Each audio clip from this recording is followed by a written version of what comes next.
Our story takes place in Monaco, a really small country. It's like a tiny town that's also a country. The main character is the prince, the ruler of Monaco. Monaco isn't a rich and powerful kingdom. It's actually quite small and doesn't have a lot of money. The prince is a good guy. He's kind and fair to his people. He wants everyone to be happy and treated equally. He believes in justice for all. One day, there's trouble in Monaco. A man steals something, not a big thing, but still against the law.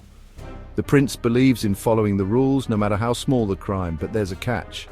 In Monaco, the only punishment for any crime is the death penalty. That seems way too harsh for stealing something small, but those are the rules. The prince is in a tough spot. He doesn't want to seem weak on crime, but he also doesn't want to execute someone for something small. The prince decides to follow the law and sentence the thief to death, but there's another problem.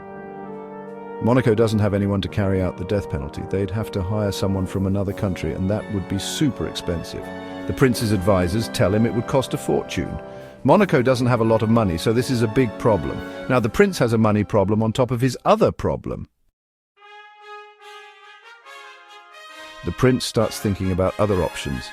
He thinks about putting the thief in jail, but building a jail would also be very expensive. Finally, the prince has a great idea. He changes the law and gets rid of the death penalty. Instead, he makes new rules with fines and other punishments that aren't so harsh. This way, people who break the rules still face consequences, but it doesn't cost a lot of money, and no one has to die for a small mistake.